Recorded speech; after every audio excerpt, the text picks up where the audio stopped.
Hi, everyone. I want to do a little bit of a deep dive into the AR industry. I believe that the augmented reality industry and is going to be the next $10 trillion business platform. And I think it's worth looking at how each tech giant is actually trying to tackle the development of this new industry, which, if you wish, it might be the next, platform behind after mobile. So first we got the PC, then we got mobile, and then now we're moving toward, I believe, AR. Now, of course, uh, it's interesting to notice that the direction is not clear, meaning that each of the tech giants that right now is competing to actually build the next business platform and the next business ecosystem. Each of them is actually tackling it in a different way, and it's interesting to understand how they're doing it. So I'm going to comment on some of the latest news that we got in the industry, but also how each of those companies look at this industry in a different way. So let's start by looking at the state of AR, by looking at what Google is doing. Actually, it's quite interesting because Google it's expanding its AR prototype testing in Canada after it started to roll out these AR testing in the US. So it's quite interesting because there is a core issue about augmented reality, and that's the reason why many companies are going for first into a VR or like mixed reality field. It's because, of course, AR is the most complex of the business architectures, because it entails that the company is able to put in place a whole bunch of technologies that can enable the person wearing the AR device to interact with the real world in real time, and to actually do cool stuff, and also to enhance the real world. So it's interesting because, again, when we look at the way Google sees the development on the industry, Google is all in into the AR industry. This was shown also when in 2014 Google launched the Google Glass, which was one of the it was a colossal failure of the company, and there are some several reasons why it was such a failure. One might argue that Google wasn't actually Google Glass wasn't actually developed for any specific use case. They just threw it to a bit of tech people to play with it and come up with some use cases, but in reality was more like a generic purpose device, which is usually not how you start to develop a whole new technology. Where instead you start from a very small niche, a very narrow use case, and then you actually develop from there. So Google did the opposite. And it also made sense because Google was already Google, meaning 2014 it was already a dominant player in the search industry. So it's not easy to launch a new product of these of this kind when you're Google. So it's very hard to do it in a way that you can do it with a niche. So it was not easy. And of course, behind that, the glass itself was bulky. It looked weird aesthetically. So when you wore it, you looked quite weird. And also, of course, the timing, because we were in 2014. We can argue that people were not ready yet to actually see this kind of technology, and also that it was not ready, the whole market from a technological standpoint, meaning you still needed a lot of other technologies to come together to actually enable this application. But it's quite interesting because, again, Google is all in into the AR.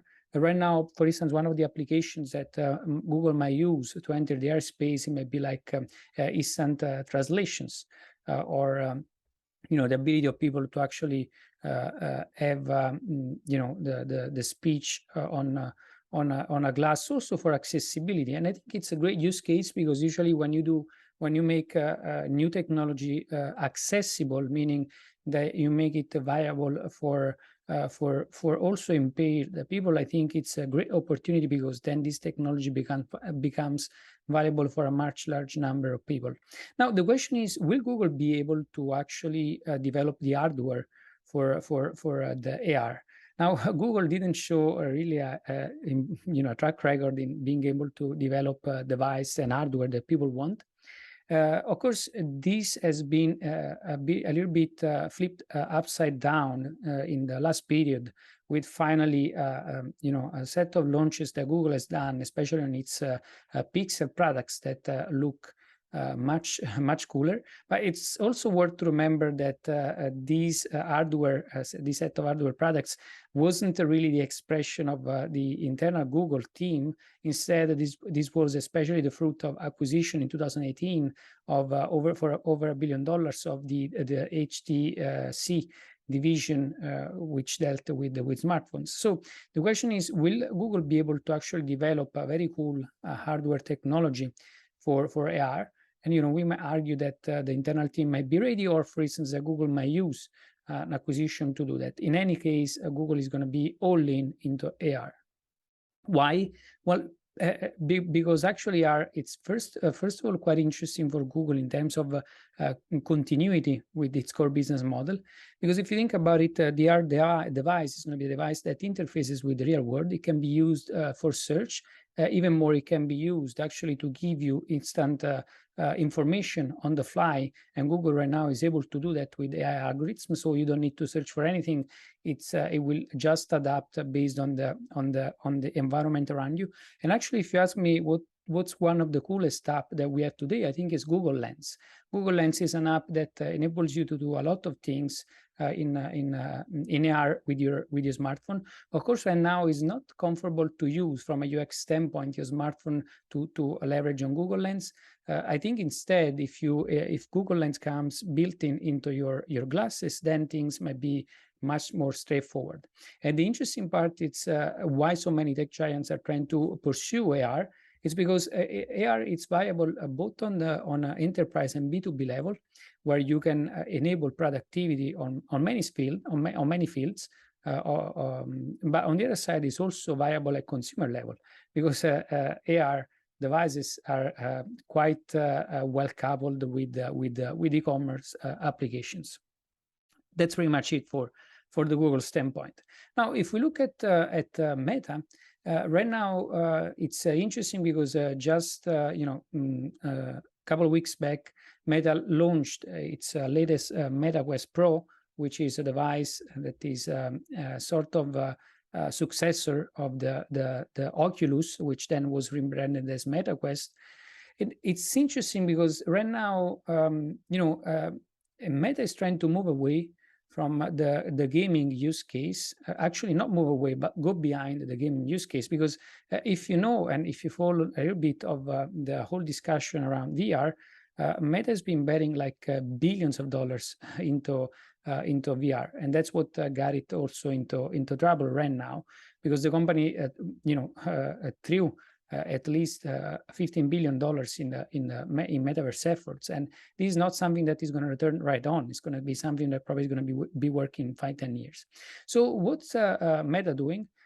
It's actually trying to work in enabling applications beyond gaming. So with the new Meta Quest Pro, which is coming at almost $1,500, Meta is trying to actually enable productivity. So within this device, it's going to try to replicate a virtual office where you can be inside, which is called, I think, immersed, and you're going to be inside and you're going to be working. I personally tested the virtual office through my Oculus, which actually have here.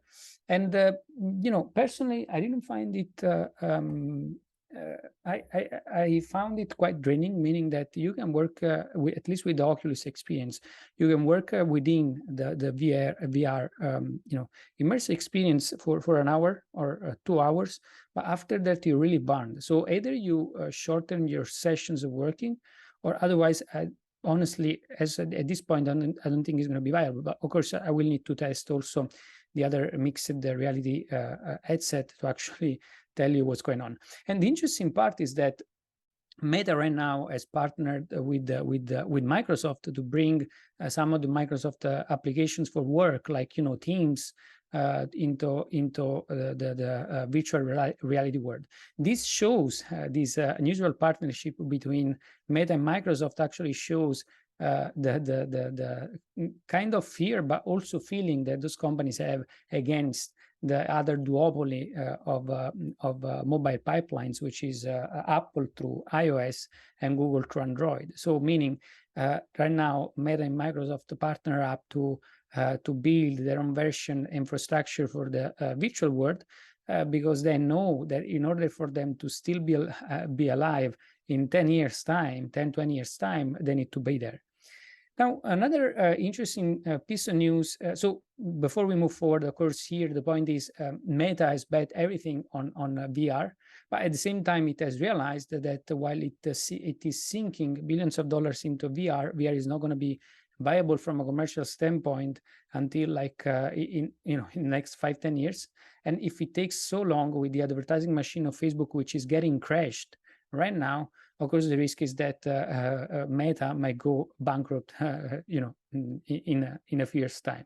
So what Meta is doing right now is transitioning its vision for VR into a mixed reality world, where actually you can have other applications behind the gaming and entertainment, more based on B2B or enterprise applications that will give Meta the solid business use case to actually finance then applications at consumer level. That's it.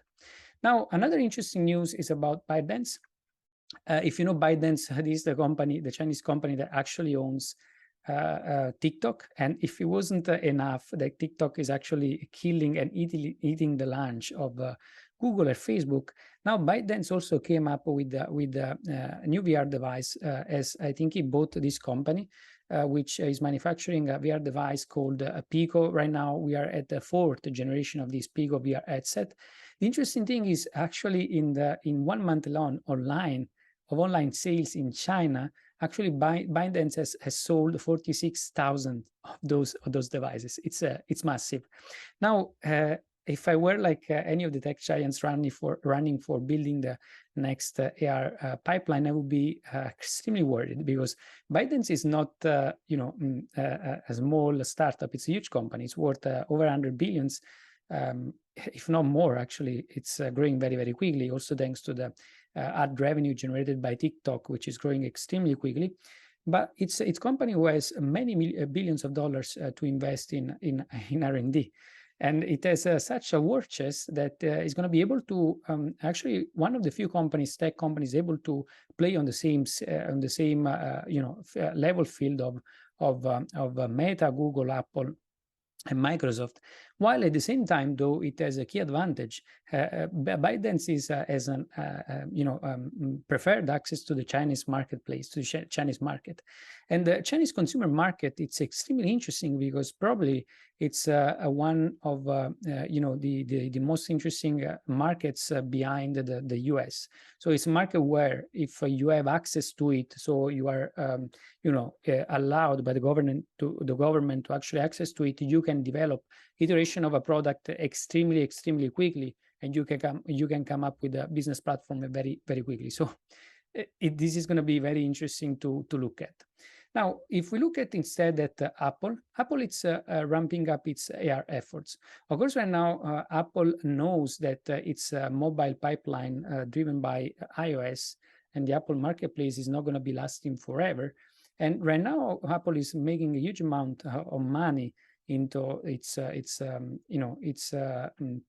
marketplace, and actually it's setting the rules also for other players like Facebook. But we know for sure that Apple is working, let's say secretly, just because we don't know the specs of the AR headset that Apple is going to come up with.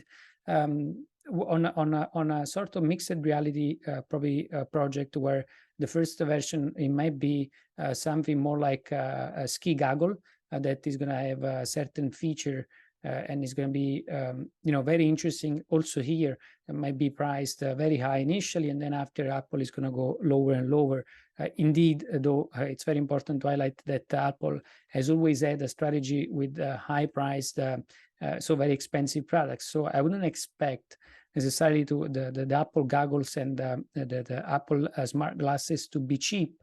Instead, I would expect, just like it did with the iPhone, to make those subsidized through third-party distribution, or like to mobile carriers as well, because we can imagine that if those glasses will have actually an internet connection, they will work through also internet carriers. Who knows? We'll see. And then also here the point is, while Apple is controlling the mobile pipelines right now, it knows that it needs to develop next AR platform to be on top of its game in the next 10 years. And then it's interesting, the last case of actually Microsoft. Microsoft is actually going in another route, which is also quite interesting with the HoloLens. Of course, there is also a HoloLens for business device, but it's interesting also to see that Microsoft is advancing is hardware by also providing the government with sort of combat goggles. And this is the sweet spot of Microsoft. Microsoft playbook has always been good at launching products at enterprise level and then actually making them more and more accessible until working at B2B level. So Microsoft is extremely good in creating a solid business ecosystem behind the products that it launches that make them viable from also an economic standpoint over the years. So this is what's going on with the AR industry right now. Again, it's very interesting to look at, because the AR industry, in my opinion, is the most interesting application. Not VR, mixed reality is going to be quite interesting. But to me, AR is going to be the most interesting one, because again, it can be used both from an entertainment standpoint, but also from a productivity, B2B and enterprise standpoint. Really, you can develop a whole business ecosystem around AR. So this is how tech giants are trying to each tackle this market, develop it, and then dominate it.